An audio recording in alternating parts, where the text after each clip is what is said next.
What I've got here is something that combines two of my favorite things to eat. Swiss rösti, which is like a big potato pancake basically, and grilled ham and cheese sandwiches, which when I moved to Canada, I fell in love with grilled ham and cheese sandwiches. So here we have it all in one. We have the potato on the outside, we have the ham and cheese melted on the inside. Oh, it's just heavenly. I just love this dish. And it is quite easy to make actually. We can about 20 minutes in the fry pan, mix together a couple of ingredients, throw them in there, layer things up. We're done. So let's go to the kitchen and make a ham and cheese sandwich potato galette right now.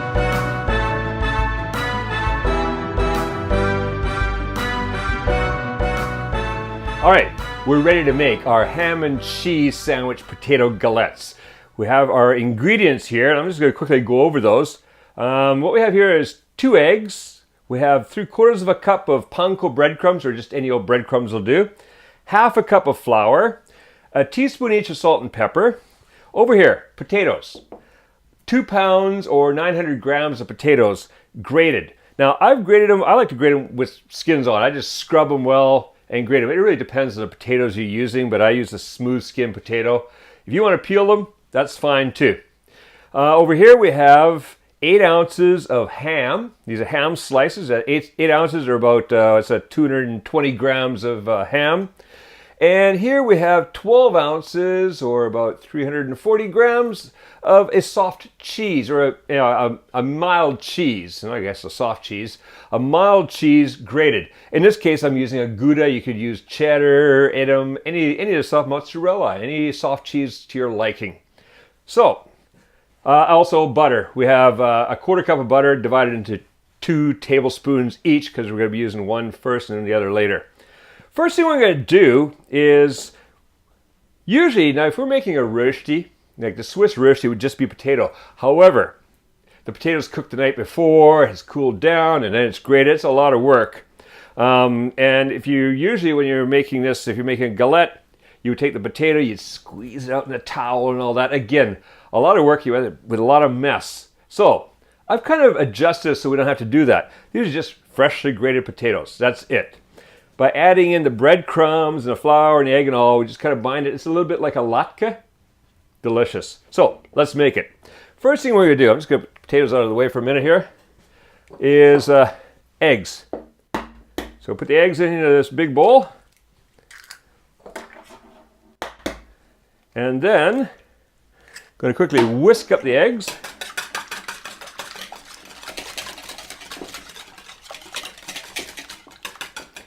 Then just going to add in like the flour, the breadcrumbs, salt, pepper.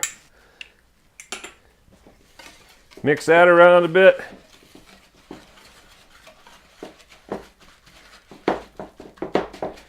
Now that's going to, as you can see, it's a little dry right now. That's going to soak up the water in the potatoes. All right, get off there. All right, so from now on I'm going to use a spoon to mix the rest in. Oops, sorry. So we're going to take our potatoes, toss them in there. I'm going to do about half at a time because that's a lot of potatoes, and my bowl is only so big. And just toss that around and mix that mixture into there.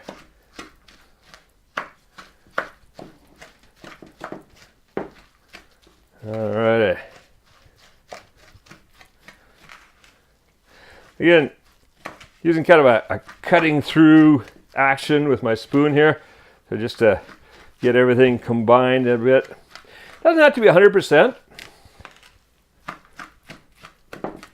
Just kind of getting that so it's spread out throughout. And now I'll add in the rest of the potato. You see there's a bit of water in there. Not much. And that's just going to absorb perfectly into the breadcrumbs and the flour and all. This is going to make for a fantastic potato cake. So, while I'm mixing this up, and I'm finishing this off, let's get the pan going. We've got a large fry pan here, and some potato over the edge. And we're going to bring that up to,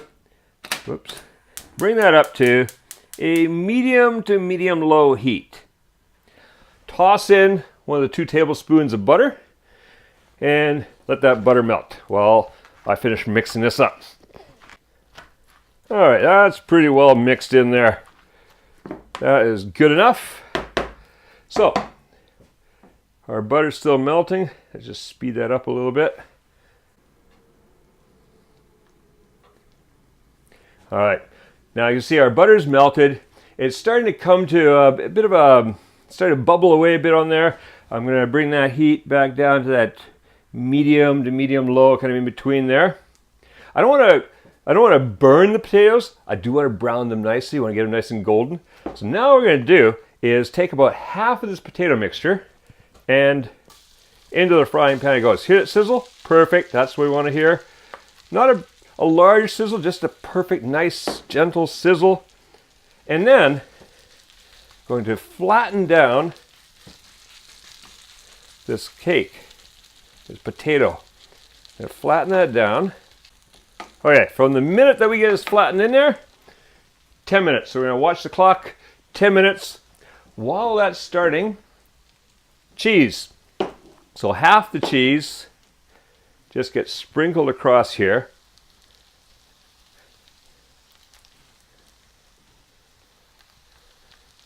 That's about half. Doesn't have to be perfect. Pat that down a bit. Now we're going to take our ham. We're going to layer the ham across there. We've got a bunch of slices here. Just even them out all across. Notice I'm keeping it in from the edge just a little bit. We're going to seal that with potato all around the edge.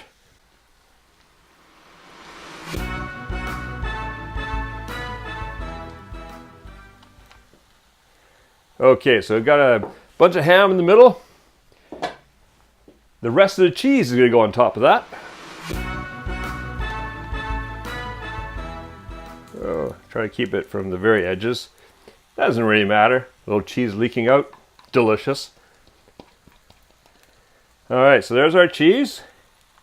Pat that down a little bit. And the rest of the potato. So now the rest of the potato goes on top.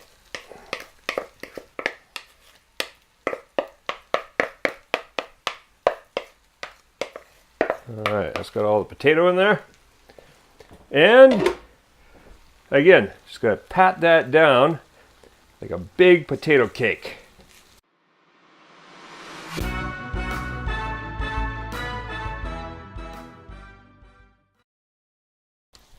You can see the flour and the breadcrumbs is just kind of binding everything together. That is going to make for a fantastic galette.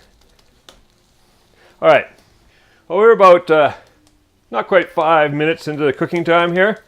So that's bottom's had a chance to cook for a little bit already. Let's come back when 10 minutes are up, and then we're going to get ready to flip this. All right, see you in 10 minutes, or 5 minutes now.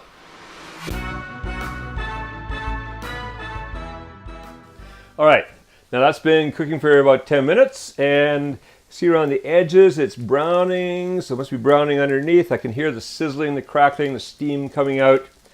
And I'm making sure that the whole thing, it moves. Okay, so it's loose in the pan, that's good. Got a pretty good ceramic pan here, it doesn't stick. Now, the trick to flipping this is having something like a baking sheet to do this all with. And a pair of oven mitts. So, what I do now, first of all, let's turn the heat off, be safe. I'm going to grab this and just give it a quick flip. And if all works out, it should be okay. Look at that. Oh, how beautiful is that? Look at that color. That is absolutely fantastic. So now we're going to do, turn that pan to the heat. I'm going to bring that back up to medium again. The other 2 tablespoons of butter go in here. That pan's still nice and hot, so that is melting quickly. All right, as soon as that butter is melted, I'm going to slide that in there and just cook the other side. That is looking wonderful. Look at that. Mmm. Want to eat it just like it is. But we do want to cook the other side. All right, that butter is brown a bit, so I'm going to turn the heat down just a little bit. We don't need it too hot. And there we go. Now, I'm going to pick that up and just go to about the halfway mark and slide it in there. Fix up where it went over the edge a bit. Push it down. Just give it a pat down all around. Make sure everything's down in good contact with the frying pan. And now, another 10 minutes. All right, so let's come back in 10 minutes and this will be ready to serve. All right, so that's been cooking for another 10 minutes on the other side. It's been sizzling away nicely. Steam was coming up out of there, which is, that's always a good sign of potatoes cooking. Now the steam is kind of subsided, so the potatoes quite cooked. But we can't tell for sure looking from the outside because, different temperatures, some stoves run hotter than others. Was this well cooked on the inside? One way to check, just cut into it. So we cut in, and I pull back a bit. Oh, I can see the cheese is melted. Potato looks cooked. Yeah, that's good to go. Now, if it wasn't, if at this point you're looking at it and saying, I could use a little bit more cooking, since we've nicely browned now we can cover it. So then you just put a cover on, maybe lower the temperature just a little bit, cook it for another 5-10 minutes just to make sure your cheese is melted, your potatoes cooked. But like I say, this one, ready to go. Gonna turn it off. Let it sit for a little bit. Lid on or lid off, doesn't really matter. A lid on will kind of keep the moisture in a bit. It's perfect. Ready to serve. Enjoy. Now, if you go to the link appearing on the screen, you can get the free printable recipe on our website. You'll also find a real easy to follow along recipe infographic, which visually shows you steps in making this delicious ham and cheese sandwich potato galette. So, go print out the recipe, have fun making and eating this delicious dish, and make cooking fun again with Kuma's Kitchen.